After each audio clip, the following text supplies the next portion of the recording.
Now, let's get into these questions, yeah? Before the whole episode goes by. We did this last time too. I was like, We oh only yeah, we got gotta. like through two questions last time, Yeah, yeah. yeah. All right. So here's the first one. How has your nutrition and supplement changed throughout the years? Do you still count macros? It's very broad. So I'm talking 3 to 4 decades of things. So back in the day, like I didn't track, I didn't even know what macros were, Katie. I was like, what's macros? I would have been like, what is that? So I just remember like meal plans, right? Like the bros. Okay, I'm gonna eat chicken, I'm gonna eat brown rice, I'm gonna eat broccoli, I'm gonna do this 5 times per day. That was like probably the extent of my nutrition knowledge. And even prior to that, it was even more vague than that. So it wasn't until like maybe a decade later, I was like starting to really learn and gravitate more towards like protein, carbs, fats, like how much should I have of each of these things? How do I organize that? And it's just evolved over the years. I mean, now we're getting to a point now where, some people will say you just worry about calories and protein, you flex fats and carbs. And I think that's fine up to a certain extent. Like if you're off season, you're well fed, maybe your carbs could be a little lowish and you might not feel any different or vice versa. But when you start getting leaner, you're dieting down and you're getting shredded, you might notice like a 10-gram shift in your carbs, like holy shit, all of a sudden I don't have no energy. So I think it's very context dependent about where you are in the phase of your training, whether you're gaining, you're maintaining, or you're trying to diet down or what have you. So it's important to educate yourself on nutrition and learning all those variables. Of course, a good resource for that, the Muscle and Strength Pyramids. It teaches fundamentals with that. So, but yeah, as far as me personally, like that's kind of how it's kind of evolved. Like right now, I don't track my calories or anything right now because it's off season and you have to figure that I've been doing this for decades. So I kind of know more or less how much food I need to eat. I can look at, a chicken breast and go, okay, that's about 40 to 50 grams of protein. So I have a good eye for it. But if you're just starting out, I think it's always a good idea to actually like dive in, learn nutrition, learn how to track, learn those skills, because that'll teach you like how many calories you actually need and how to like set trajectory thereafter, your rate of gain, your rate of loss, those types of things. And the supplements? I'm not a supplement fan. I've never been. I remember meeting the guys at 3D Muscle Journey, and they're like, "What do you take?" I'm like, "Nothing." They're like, "What do you mean? Not even creatine?" I'm like, "No." Personally, I never notice anything when I take it from Mm. a performance standpoint. I do look a little fuller once I start taking it. Like I got a little more pop in my physique, maybe gain 2 or 3 pounds, but it's not something that's permanent, So I'm like, well, for prep, it kind of makes sense. When I'm on stage, let me look a little fuller. But like right now, I'm like, no pre-workouts, none of that stuff. And right now, I don't take anything. Just make sure I'm eating well, I'm training well, recovering well, sleeping well, making sure I'm hydrating. Those are the big rocks. And the thing with supplementation is if you don't have those big rocks in place and you're not really focusing in on, let's say they're only 75% focused in on, and you're trying to make up ground with the supplements, it's like, well, why don't you just put more emphasis into the big rocks versus supplementation first? Then the supplementation might give you a slight edge, possibly. And also think about like how much money you might spend on supplements. Like maybe that money's better served towards actually buying some better food sources for yourself. Because sometimes people's diets, like well, you're living in the fast food line than you are anything else. So it's like, hey, let's actually go to a grocery store and get some good food. You consume meat, or is yeah, that's Eric who doesn't consume meat, right? Yeah, yeah. Yeah. No, yeah, usually staples like chicken breasts, turkey, fish. I don't eat too much red meat anymore just because my cholesterol levels are a concern. So I kind of just watch that. I mean, I'll have it on occasion, but it's real rare. Okay. And carbohydrate sources, anything specific, or you kind of with the same carbs like you did back in the day? Potatoes, rice. Yeah, last night I had some potatoes, chopped them up, put them in the air fryer, put some salt and pepper on those with some olive oil spray, had some good French fries, dipped them in ketchup. I'm like, there we go. Pita bread, rice, just the typical stuff. Every once in a while, I'll have something good to eat as far as like ice cream or something. That's off season more, or even prep. I used to do ice cream a lot during prep, maybe a 2014 prep. I remember I used to have ice cream every night. Like it was a Oh. specific brand. It was Blue Bunny, it has fat free. vanilla. Like I would make chocolate sludge out of whey protein with some PB2, and I toss it on. I like pour it over the ice cream, and I would have that every night. I'd fit it into my macros. That's the thing that, you know, you were talking about trends earlier, cyclical stuff, and sludge was one of those things. No one's talking about sludge anymore. No, Protein sludge. I still do it every once in a while, but yeah, I don't do those things anymore. Yeah. If I start posting a bunch of whey sludge with chocolate, it could make it popular again. You should try an experiment, just a social experiment. Maybe when you Just prep next. maybe I'll do it next week and just do it. You think And so? say, hey, if you guys eat this, man, you're guaranteed to like your next training session, 10% more on your list, guaranteed, man. There's something Guaranteed. special inside this PB2. Yeah. Oh, the PB2. That's the powder, right? The powdered peanut butter. Yeah, yeah, Yeah, yeah. I like that.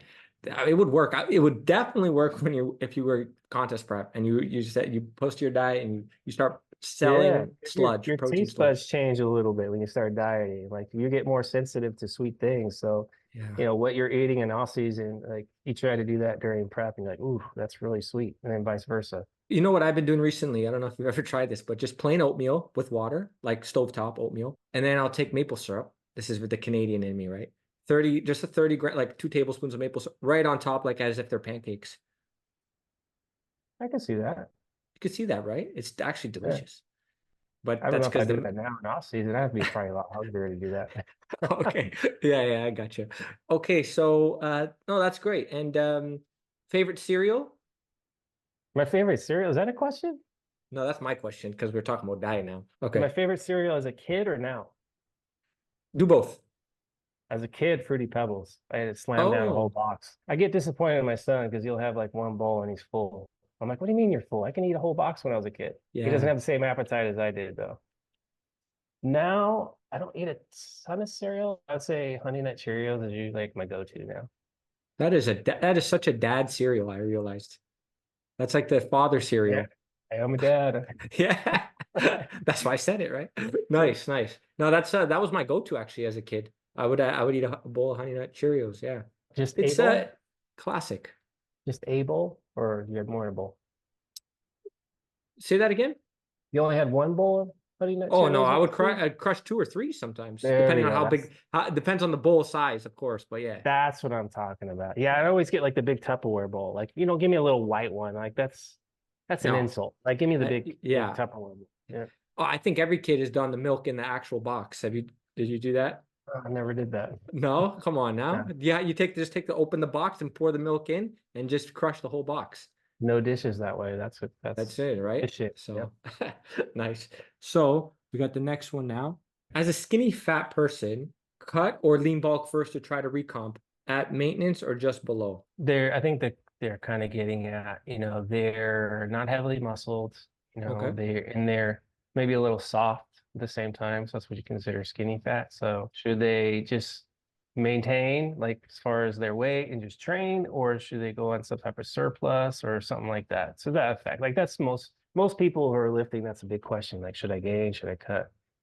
Now, if you're fairly new to training, like you might not need to do anything if you're eating enough to maintain that body weight. It's like just train and see what happens. Like give it 3 to 6 months. And if you're seeing gains, like perfect, then you're not collecting, any unnecessary body fat while doing that. Cause that's what happened to me when I was a kid. When I first started training, I was 14 and a half. I would say skinny fat, but I wasn't muscled either. I just kind of like a normal kid. A little athletic, but not super muscular and not too lean, not too soft either. And I just started lifting and I was just eating mom's food. And my body weight is interesting. And through high school, and you've seen my photos when I was in high school, It's I was so pretty funny. jacked at 17. Yeah, But when I yeah. started 2.5 years of lifting with not really having any focus on gaining weight or anything like that, because I didn't know any better, that's what it produced. So the training is what really drives things. You just have to have enough food there to support it. Now things slow down eventually. It's like, okay, now there needs to be more direction with, okay, now I probably do need to maybe push my body weight up to see if I can get even more muscle. But if you're relatively new to training, it's like just train first and see what happens. And just make sure you are eating enough. Of course, you want to make sure you're having enough protein. But yeah, sometimes you don't have to overanalyze it too much. Now, if you're more of an intermediate, you've been training a while, then yeah, you might have to have a little more purpose with your trajectory. Maybe you do need to like, okay, I need to maybe gain, a couple pounds per month to help, spurt some of those growth for you. You know what I mean? Then you can always pull back. When you start to look a little too softish. And that's the thing is don't be scared to gain weight. And you're going to look a little bit soft while you're going up. But you don't want to get to a point either where now you're so soft you're uncomfortable mentally and physically, right? Or emotionally, like, oh man, I don't look great. I look too soft here. Or, just going up a flight of stairs, you're out of breath. That's not what you want either. No, no. So, and have the understanding too that not all the gains have to come now. You're going to make mistakes in the first year or two. Nothing's ever perfect. That's the thing. You look at these 5-year windows, right? Like, oh, your 5-year window, that's it. After that, you don't put on no more muscle. Like, who's perfect in the first year or two of their bodybuilding? Have some grace, and have some patience. Like, understand, like, it's going to be an evolution and you're going to have spurts. You might have a good growth rate in the first 6 months, might slow down. Maybe you're in year 5, you figure some things out about yourself, and all of a sudden you're like, whoa, I just saw a growth spurt. Look at Eric, who's 41 years old. He's seeing a nice little growth spurt. And this is what, 20 some odd years into his lifting career. It's cool to see that. Yeah, but I mean, he's doing a lot. He's putting in a lot of work to get that Yeah. additional growth Yeah. spurt. So that is that's Well, that's the important to thing is mention. like the things he's doing now, he wasn't doing 20 years ago or 15 years ago or 10 years ago because he didn't know, because he had to go through his own process, his own experiences to figure out what actually works well, what doesn't. And now he's continuing to hone in on some things. And I'm sure he's going to continue, just like me, you're going to continue to learn where you're at in your own journey, your own process. You're going to have to try to change, right? You're always trying to evolve. And that's kind of where I'm at now. It's like, okay, 50 some odd years old, like I can't train when I'm 25. Yeah. Okay, so next question is, in a cut, is cardio essential if I'm already in a deficit through diet? Also, what are optimal macros? The optimal macros, we'll leave that one out. But as far as cardio being essential for fat loss, it's not necessary. I mean, if this person is already in a deficit just through calories alone, like no, you don't need to toss in cardio. Now, context is pretty important, right? Like I'll use me as an example. Like when I'm prepping, I can get my calories down to about 1900, 1800 and not have any cardio in there or low step counts because I sit here at a desk all day. I won't see any movement. I'll barely lose weight. I'll lose weight up to a certain point and it won't be that much. And then I'm just kind of just sitting there dead in the water. Now, where am I going to go from 1900 calories? I'm going to drop my calories down to 1500, 1600 Mm. at a higher body weight. It's like, that's probably not the best call because now you're dropping my calories down. And chances are what's going to happen is I'm not going to want to move at all at that point. Like I just don't have no fuel coming in. And plus my training might be a little suspect.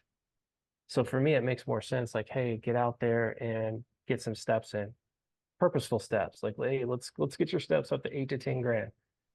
Now we're talking 45 minutes, hour and 15 minutes worth of walking, or maybe it's getting on a stationary bike for 30 minutes, 45 minutes, hour. If you're more sedentary and you don't require a lot of calories, where are you going to go? It's like cardio might be your go-to to get that expenditure. Now on the flip side, if you're someone who's, walks around all damn day, you're a construction worker or something like that, like you probably don't need to do a lot of cardio. It's more like more through calorie manipulation than anything. And you got to look at, everybody's circumstances too. Now, some females, they don't require a ton of food either. They're like smaller in nature. Sometimes they have to do a lot of steps. They got to get active to see fat loss. Now that makes sense. Like, how low are you willing to go with your food? If you're already at the bottom end of what you can tolerate Yeah. nutritionally, like from a being satiated standpoint, you're going to drop it more. What's the harm in doing some, well, walking or walking outside even, right? Everybody has thresholds. Like I have my threshold. Usually, like in the past, not so much now. I think I'm a little bit better with tolerating some things. But, we're talking like my 2011 prep, 2009, maybe 2014 in that era. If my carbs got below 200 grams, so my calories were, about 17, 1800, but if my carbs got below that, man, I could not adhere. Like it led to binges. So even if, I'm doing a bunch of cardio, whatever, it's like, man, if you give me 200 grams of carbs for whatever reason, I just couldn't function. couldn't adhere to it. And then bam, I'd have a binge. And Yeah. it just unravels things. I guess the part of the question is like perfect macros. Well, in that context, under 200 grams is definitely not perfect macros. It's like, okay, let me go at 20 grams of fat, 250 on my carbs, and 180 on my protein. Like I can adhere to that. Yes, fat at 20 is not really the best thing to do, but it's temporary. It's not like I'm going to sit there for months on end. It's like temporary. It's a hyper-focused goal right now. And once the goal's over with, okay, everything kind of comes back to normal. So you have to look at the adherence too, like with macro setups. 10 years from now, we'll probably look and say, oh, all these people are doing this stretch position, like they're overemphasizing it. It's like, oh, they shouldn't be doing that. Things are cyclical too. They always come back around. You watch people who trained back in like in the black and white days where all the footage is really raw. You know, what were they doing?